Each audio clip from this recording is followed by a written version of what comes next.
Hi friends, it's me again. I'm sorry I have to keep coming to you this way, but I've got another meeting today that starts at 1:30. It's currently 12:28. So let's make this fast. Hopefully, um, the video yesterday helped you a little bit and seeing me do it, maybe helped you. You were able to stop the video, all of those things. I haven't gotten to emails today. It's been nuts. This whole week has been pretty crazy. So I'm sorry, just in advance. I'm sorry. I had not anticipated this week being as rough as it is, but I'm going to give you guys a little bit of grace while I'm grading, but also more than that, I just want you to do your best. So try your absolute hardest for this literary analysis, rewatch these videos, really read your stories, and just tell me deeper what's the word I'm looking for? Oh gosh, I pushed the wrong button there. Just tell me the deeper meaning of these stories. So read the story, figure out that deeper meaning, and then let me know that. That's what you're looking for here. Okay. All right. So what we're going to talk about today, originally I said I was going to put an example essay online for you. I don't think that that's as beneficial now that I'm thinking about it, particularly because I'm not reading a short story. My example is coming from Three Little Pigs. Like, I just want you to take that body paragraph that I did yesterday. You're going to take that and then you're going to basically duplicate it, but with a different literary element. So, like where I used personification yesterday, I think maybe you use allusion, maybe you use metaphor, maybe you use simile, those types of things. So that's what I want you to focus on. How does that literary element, how does that personification, metaphor, simile, etc., how does that contribute to theme? What is the author's message? That's what I'm looking for you to tell me. I want to know, what do you think that the author is telling through that story? What's the message that they are spreading? All of these authors, they're not just printed because they have cool names.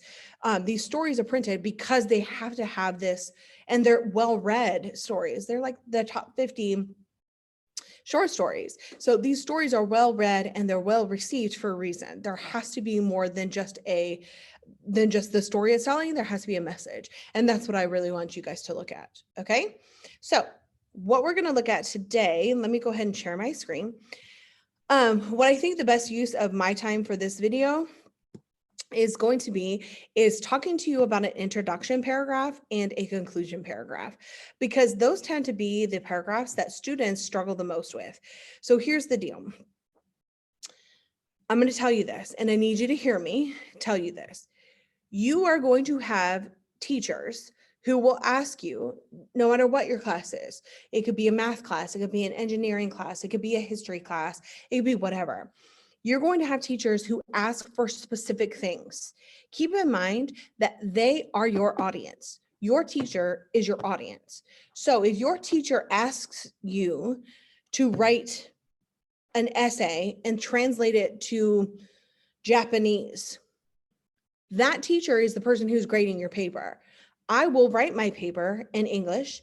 I will translate it to Japanese using Google Translate, and I will submit it. That's kind of the thing here. You have to think, who is my audience? In this case, I am your audience. And so if I'm asking for specific things and like an intro and a conclusion, follow what I'm asking. That's the same thing for anybody in a job, years later, or even now. If your boss asks you for something specific or to do something a specific way, you follow those instructions. And so that's kind of what writing is. You follow the instructions that the teacher tells you to do. Of course, if the teacher asks you to write something that's not in your morals, don't do that. But I'm talking about an intro and a conclusion here. So my instructions for an intro conclusion, it would make sense that you would follow them since I'm the one grading. Does that make sense? Okay, so I teach intros and conclusions the same way. I've taught it this way in high school. I've taught it this way in other college classes. This is always the best way to do an intro and a conclusion. What you want to think about for an introduction and a conclusion is triangles. What I mean by that is let me go ahead and just see if I can insert a shape and just to give you a good visual. So an introduction should look like an upside down triangle. So let's see if it'll let me draw it. Good, it will. So I'm going to take this, I'm going to copy it, and I'm going to paste it. So if we spread these guys out and look at it this way, let's take this one, I'm going to turn this upside down. All right, so if I'm looking at this one, will it let me type in there? I wonder if it will. I'm at text. No, okay, let's see. Oh, it'll turn it over and I'm fine with that. All right, let's add text to this one too. This is the conclusion. So what you want to look here is an introduction starts at very broad. It starts broad and then it narrows its focus. So an introduction opens up the paragraph with a very universal statement. And that's usually the hard part for students is, how do I start this off? And so inevitably what you'll do is start off with like a question. Have any of you read the story of an hour? Or something corny like that. You want to avoid that. That's kind of not what you're looking for. You want to do something more general, something that can apply to anybody. Don't start off with the title of the story. Don't start off with anything like that. Start off with a more generalized thing that can really apply to anybody. And that would be your best bet. Okay, let me get this out of the way. Let me do this. Let's see. I'm not going to mess with it anymore because it's not important. Okay. So let's go. Let's see. I'm going to add, no, stop that now. Let's do this. Move you up. Okay. I'll move you up here. All right, so there are a couple of things that an introduction paragraph should always have.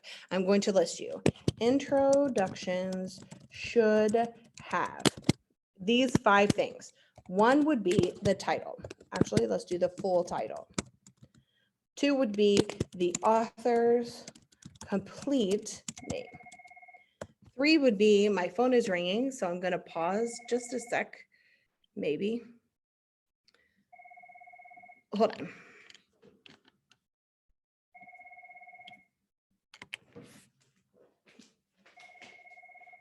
What's up?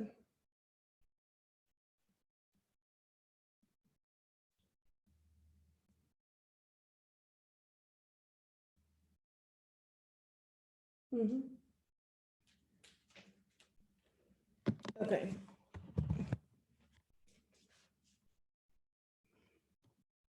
Yeah, I do. I'm so sorry. Here we go again. So the full title, the author's complete name, the genre. So in y'all's case, it's going to be a short story. And you'll need a theme and you need a thesis. I don't know if you remember or not, but when we were talking about thesis statements before, a thesis had a lot of these things.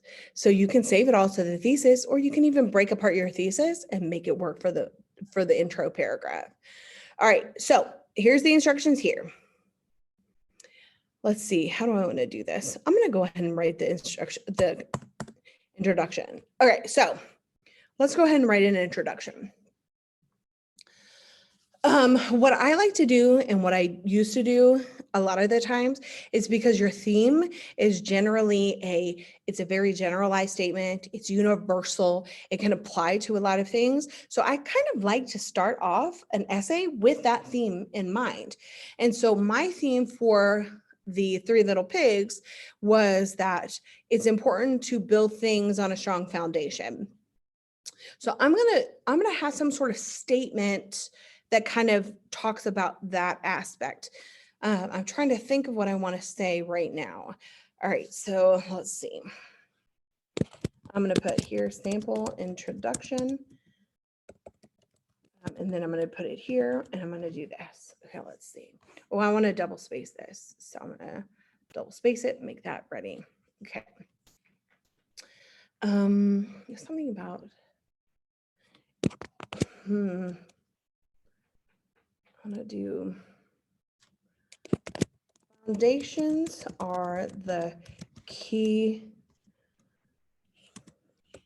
Oh, I got it. A strong foundation in anything, like a relationship,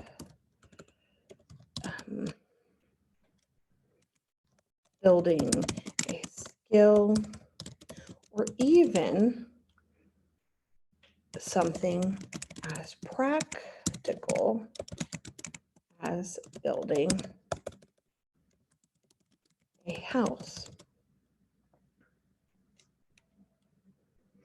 I'm going to do something else. I'm going to make this, I'm going to hyphenate it like that. A strong foundation in anything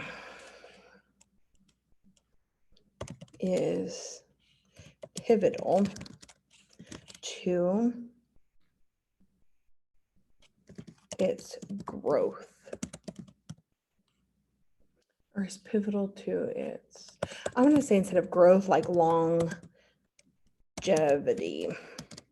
like how long it lasts. Okay. Now, here's the thing about writing. I wrote that statement, just came up with it just now as you watched me do it. If I don't like it later or it doesn't work, guess what? I can change it. It's crazy. So I can go back and I can erase it. I can fix it. I can make it work better. I can change it up to make it work, to make it fit in what I'm trying to do. That's kind of the luxury in writing, is that once you get an idea down, if it changes or if you change focus as you're going through, you can always go back and edit it. Nothing you write until the moment you turn it in is set in stone until it's submitted. That's pretty much it. So keep that in mind as you're writing. All right. So this is, I'm working with this now.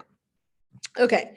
A strong foundation in anything, like a relationship, building a skill, or even something as practical as building a house, is pivotal to its longevity. Okay. I like it. All right, what I like to do, and kind of a key thing for me, is I like to then take this second sentence to tell the reader, okay, I'm not talking about building house, or I'm not talking about relationships. I'm really talking about the short story. So I like to bring in what my paper is going to be about. So I'm going to say in the classic children's story, the three little pigs. Actually, I'm not going to say that. I'm going to change this.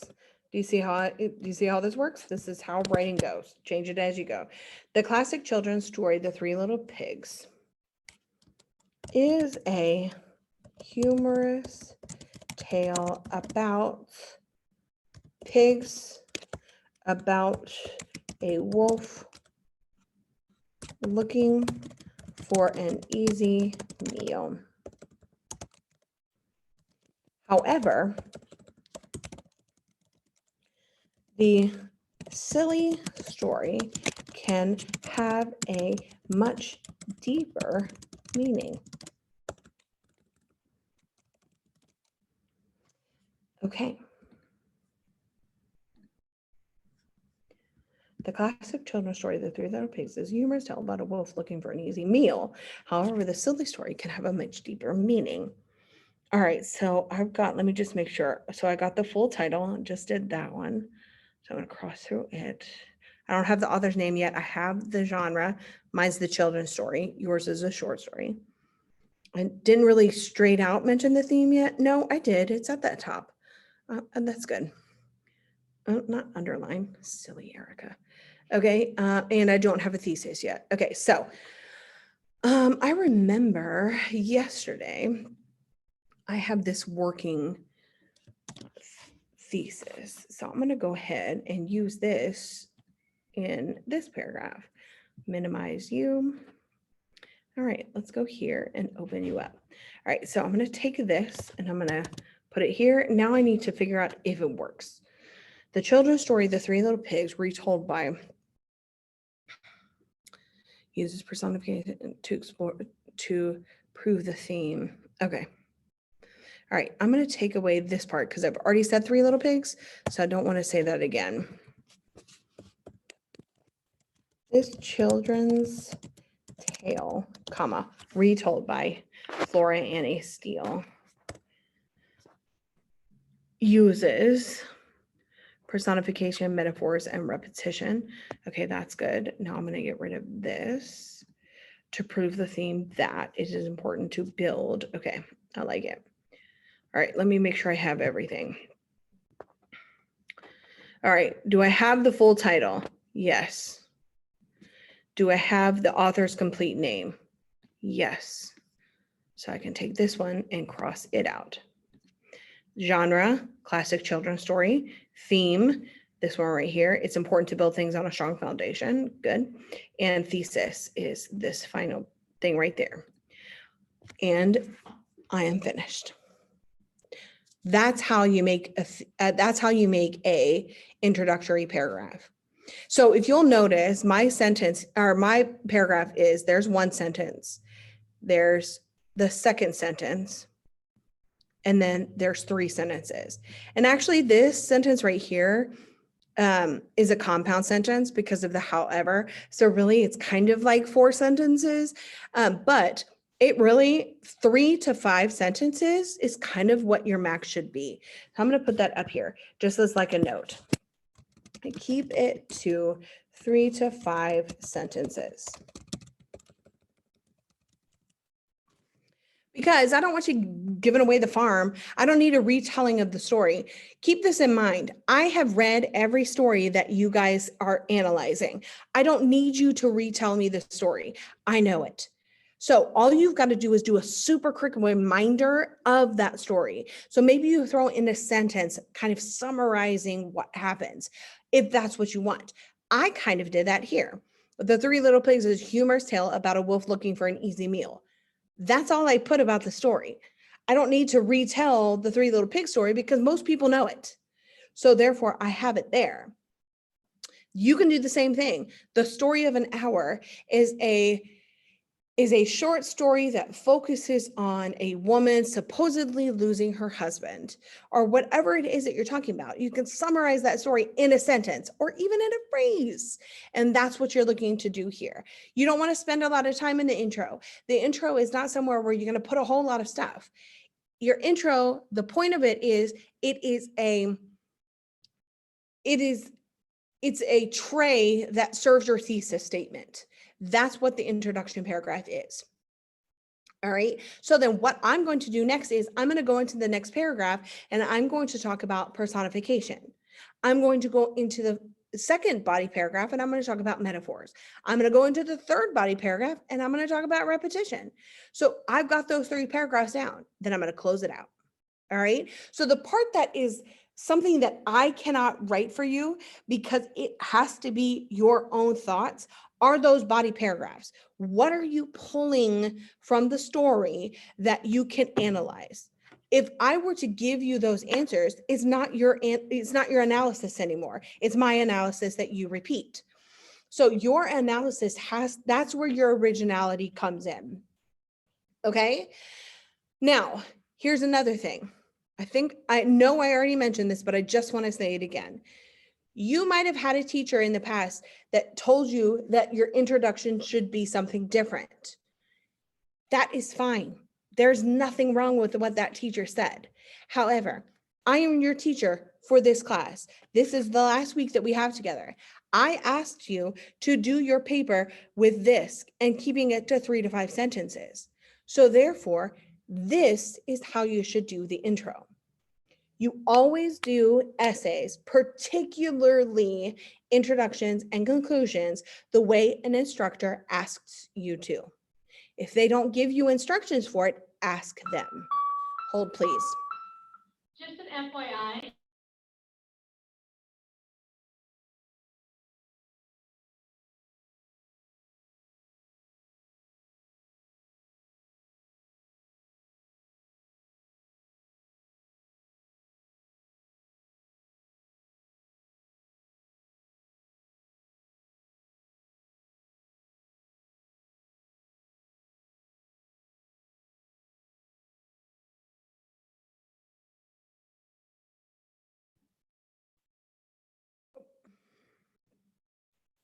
Hi, sorry, they made the announcement. I just didn't want you to have that shoved in your face. Okay.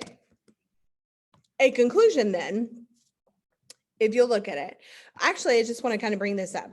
Notice how this statement right here, if I just were to say this, a strong foundation in anything, a relationship, building a skill, or even something as practical as building a house is pivotal to its longevity. This sentence could be applied to a relationship. It could be applied to actual construction, or it could be applied to the Three Little Pigs. It's very broad. Hence, the triangle starts off very broad. Then the next sentence brings it in a little more. Then the thesis is very specific. Specifically, the author uses personification, metaphors, and repetition to prove this specific theme. So notice how it goes from broad to very specific. The conclusion does the opposite, as you'll see here. So notice here that the conclusion has the opposite shape. So you're going to from something very specific to something very broad. And that's kind of the idea. So let's go ahead and talk about what that might look like. I don't want to have a line, so we're just going to do it. No, I said no. Okay, let's do this. Shape options, no line. Okay, cool. Yes. Okay. So a conclusion should do the opposite, but you're only looking at, let's do this. Your conclusion should have, well, number one, you want to break down the thesis into let's do 2 to 3 sentences. Really, the best option would be 2, but 3 sometimes works too. Then I want to close with a universal challenge, or like a challenge works, relating to the opening sentence in the intro. All right, here's where we come full circle. All right, so look at what I'm saying here. Let's try to say it again. So I'm going to take the thesis statement and I'm going to break that down into 2 sentences. I'm just going to make that, just kind of spread it out, kind of restate what my paper was really looking at. Then that last sentence, that's kind of like your drop the mic moment. That's going to be where you actually take this first sentence that I used, and I'm going to bring it back. I'm going to nice Oreo shape it. I'm going to put a cookie layer on top, cookie layer on bottom with the good stuff in the middle. So I'm just going to kind of say something that can challenge the reader or make the reader think, perhaps next time they read a story, or maybe think about something like foundational wise. All right, so let's do this conclusion. I'm going to do it down here. I'm going to say sample conclusion. All right, here we go. I'm going to introduce. Okay, so my thesis is this. I'm taking the children's tale uses personification, metaphors, and repetition to prove the theme that it's important to build a solid things on foundation. All right, so let's do this. In conclusion, I always like that one. It's like a nice little closing guy. In conclusion, some teachers hate it. It doesn't bother me at all. So in conclusion, it just tells me as a reader, oh yay, I'm finishing up. Okay, in conclusion, Steele, that's the author, Steele's use of personification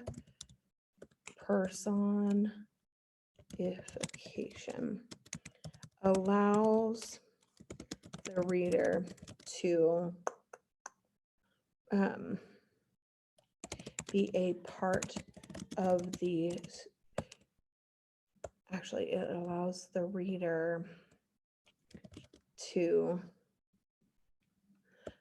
it allows the reader to connect to the wolf as a symbol of destruction. Because the wolf in the story is really, I mean, yes, he's a wolf looking after a pig, but you don't have like human qualities in a real wolf. So the wolf's supposed to represent all the bad stuff that can be thrown at, different types of houses and different types of ways that things are built. All right, so it destructs things. Additionally, metaphors and repetition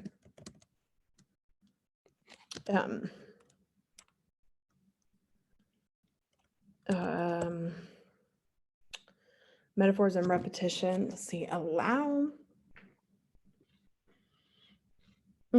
are used to give the story a light, cheerful, not cheerful, but a light, childlike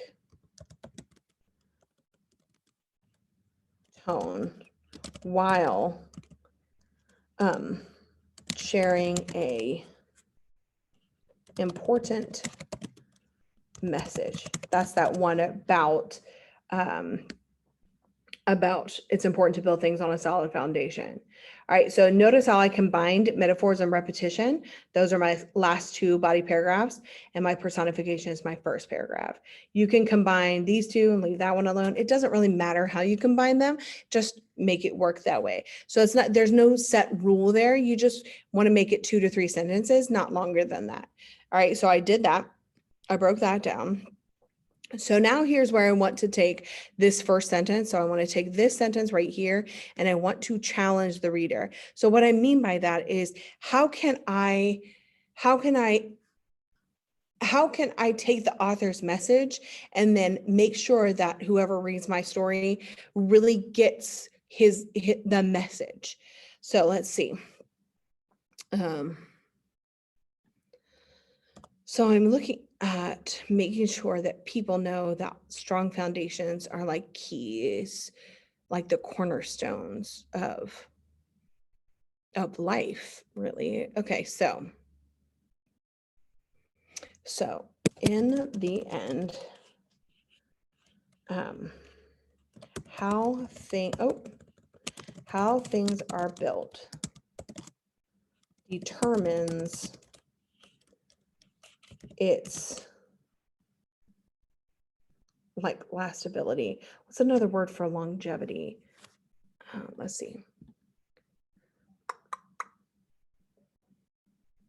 It's endurance. I like that one. Oh, I don't want to do that. How things are built determines their endurance.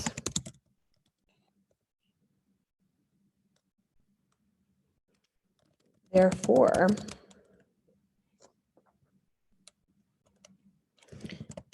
it is important that we take stock in our foundations and fix any cracks before disaster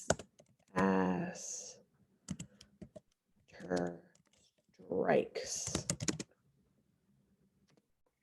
And that disaster could be something like a wolf or a hurricane or a job loss or, I don't know, just anything that comes our way. So is our foundation solid or is it not? All right, so let's see. Let me make sure that works. I'm going to reread it. So here's my sample conclusion. I'll make this bold so it's separate. And here is my sample introduction. I'll keep that here. Dang it. Come on, little bub.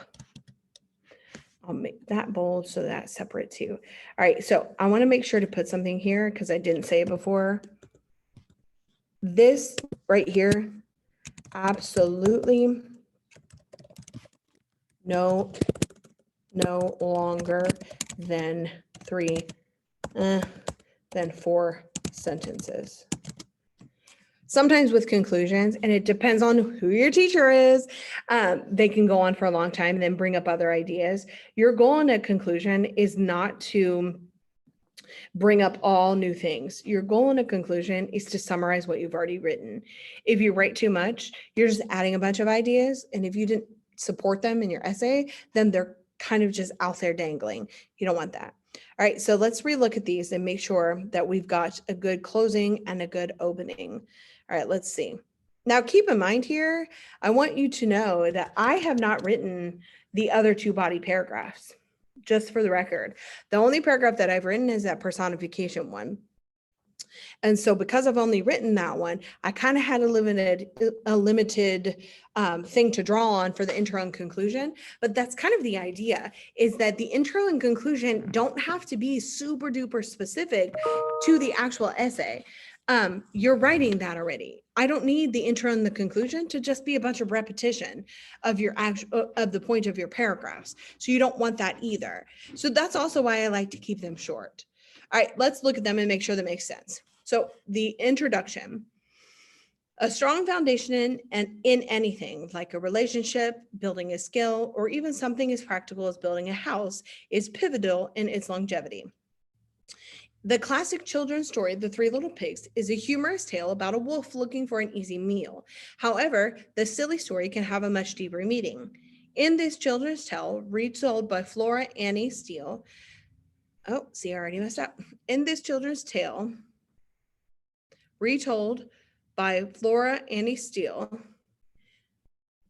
the use of personification, metaphors, and repetition proves the theme. See, I have to edit. Proves the theme that it is important to build things on a solid foundation. I'm going to read that last sentence again.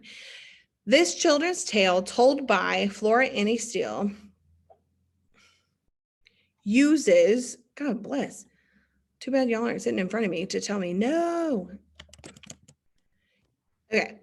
This children's tale, retold by Flora Annie Steele, uses personification, metaphors, and repetition to prove, good Lord, it was right how I had it. Jeez. To prove the theme that it is important to build things on a solid foundation. All right.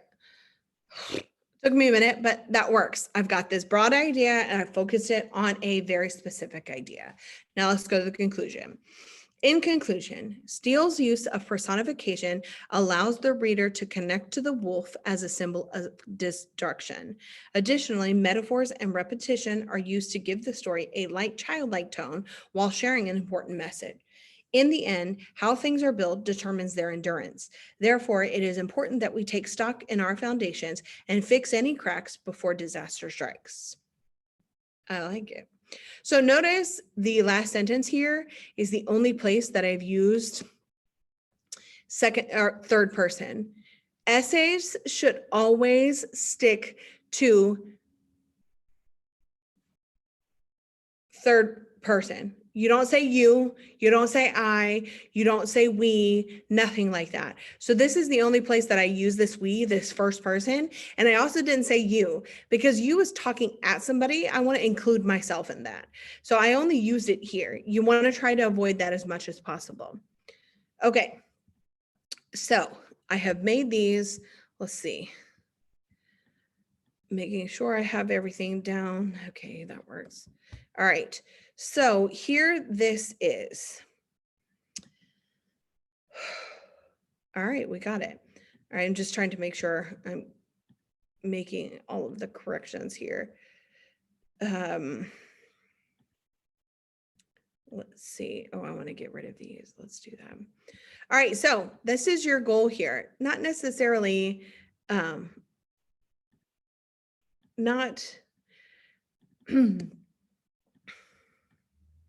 So your goal here is for the introduction and conclusion. Notice that I left off the body paragraphs. I just showed you that one part of one so that you could get the idea of how to do it.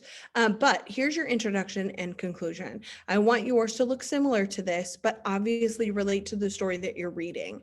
I'm glad that I've been doing this on video so that you can pause it, you can fast forward through me rambling, but you can see how I did it and you can push pause and maybe do your own. As always, make sure to message me if you have any struggles. I haven't gotten back to any emails today. That's what I'm going to do in, I have a meeting starting at 2, I think. Yep, my meeting starts at 2. Actually, I think she moved it to 1:30. So during that meeting, I should have a chance to answer some of your emails. So I'm going to go in there and do that.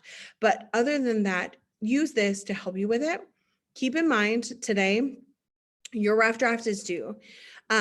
It's very important that you get that rough draft as much as you can of it in, because you're going to be put in to pairs tomorrow in order to edit these. So you're reading each other's papers and giving us some feedback on them. If you don't have your paper ready to go, you're not going to be able to participate in that. So keep that in mind. Okay, I'm going to put the due date for the rough draft. I'm going to put it for midnight tonight or 11:59 tonight. However, as long as you get that rough draft in before 2 tomorrow, you should be okay.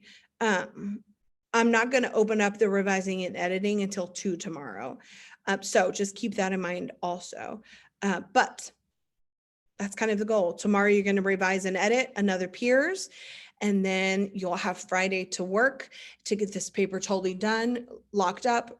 Any work that you have missing, get that in, and you'll be good to go. You'll be finished. So, again, I'm super sorry I'm not around to help you like face to face or live, maybe I should say.